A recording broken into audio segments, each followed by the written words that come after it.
Salutations, respected viewers. I am George from Ireland, and this is going to be a debate.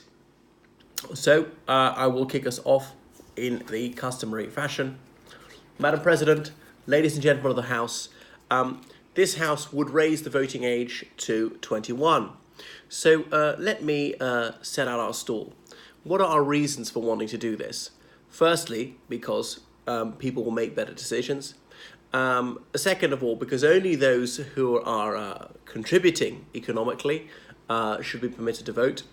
Third of all, we're just simply returning to a sensible policy we used to have some decades ago. And lastly, because the young are too easily beguiled. So let me go over those again. One needs to have a certain amount of life experience in order to be permitted to vote. Now, none of us would have a 3-year-old vote, or indeed a 10-year-old. Now, the Philippines and Iran have got the lowest voting age in the world, which is 15.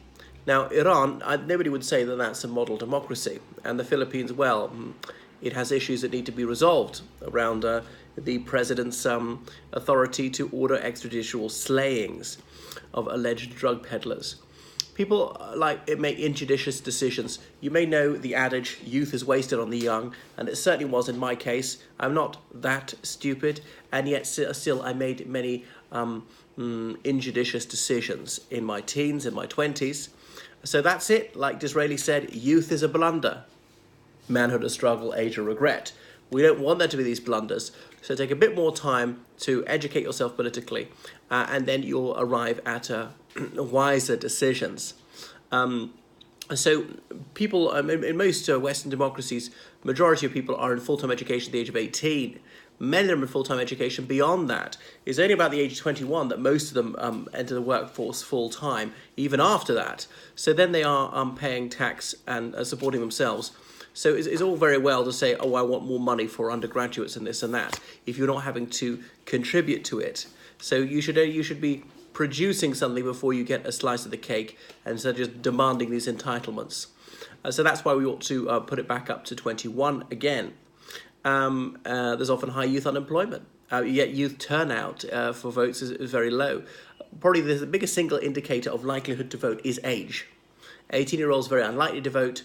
Nonagenarians very likely to vote, even if they can't be wheeled out of the nursing home by proxy or by postal vote or something like that. Young people are maybe too busy, don't really keep abreast of political developments, and just haven't developed their cognitive skills in that regard, and don't have a long enough memory, can't compare and contrast the current situation with what was going on decades ago. So the voting age in most jurisdictions used to be 21. The Republic of Ireland and in the United Kingdom was 21 until the late 60s. Well, in the UK, Harold Wilson reduced it to 18 in 1969 because he was doing well amongst the youth. Help that will propel him to electoral success. Nevertheless, he lost the 1970 election.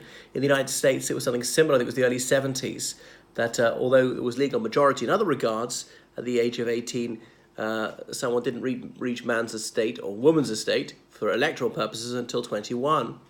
So the last constitutional amendment, I'm amazed they managed to devote so much time to something like that. It would be more appreciated at 21 if you have to wait for that little bit more, value it, rather than just throw it away, not bother, abstain. So the younger too are very radical. They often go for wild opinions of either left or right.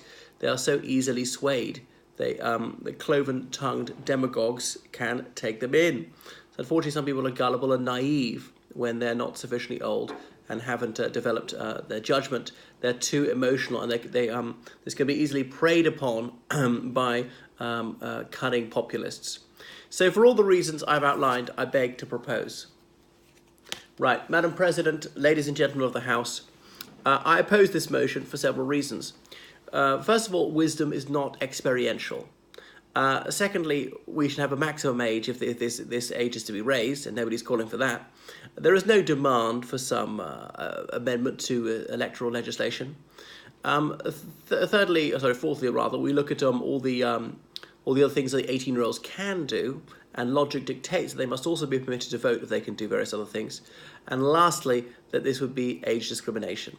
So let me go over them again and flesh them out. So the first one is, some people are wise at 3, some people are foolish at 100. But it's not just a matter of age. Now, I'm not proposing votes for 5-year-olds. Even the brainiest one wouldn't have the vocabulary in order to be able to comprehend what's going on in political affairs. And so, intelligence and the ability to make rational decisions, critical thinking, does not magically arrive at 21 or indeed 18. We have to set the age somewhere, and 18 is about right. Psychologists could tell you, or doctors could tell you how the brain develops, and really it is about 18 that one does reach mental adulthood.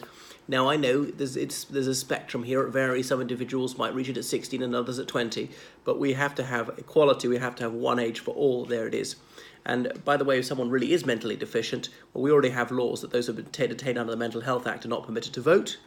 Now, we could have rules to say you have to pass some basic political knowledge test and or Lexis test in order to be allowed to vote, since an uninformed choice is no choice at all, and some people are incapable of informing themselves at any age. But that's different. It certainly shouldn't be at the age of 21. So why not a maximum age? That might make more sense, because necessarily there is cognitive decline. People lose executive function as they're elderly. Look at Donald Trump. The wheels are coming off his mind. So people are increasingly senile. So when they're suffering from dementia, and when they're due to die, they cannot arrive at rational decisions, and therefore they ought to have the right to vote removed from them. The franchise should only be for those of sound mind. And some very elderly people are not compos mentis. So if you're at a very advanced age, let's say 90, they should no longer be allowed to vote. And also they're not going to be around to see the impact of these decisions. They just vote for more money for pensioners.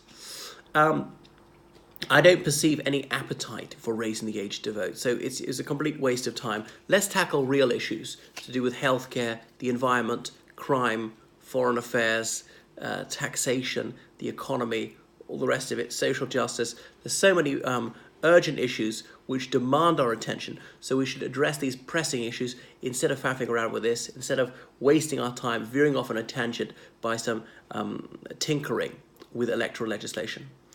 Now, look at the other things that 18-year-olds are allowed to do. In almost every country, they're allowed to purchase alcohol at that age.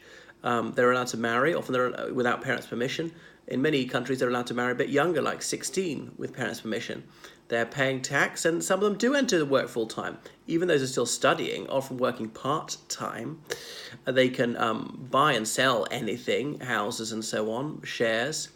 They can fight, they can lay down their lives for their homeland. So logic dictates that they must be permitted to vote as well, to have a say in these decisions that impact on them very heavily.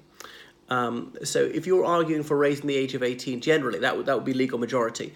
There would be a certain cogency to that. But it's completely incoherent to say you're allowed to do all these other things and bear all the burdens of citizenship, but you're not allowed to have the least sway in the choices that affect you. No, that was completely illogical.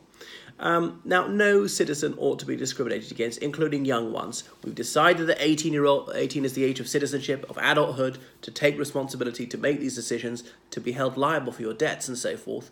And therefore, it's only meet and right that these people should have the right to vote. We shouldn't discriminate against any arbitrary category of citizens. Those who are born on a Thursday, those with blue eyes, those who are left-handed, something like that, or indeed those who have not quite attained the age of 21. If 18 is adulthood, that's it. They must have the right to vote. So for the reasons I've already outlined, I beg to oppose.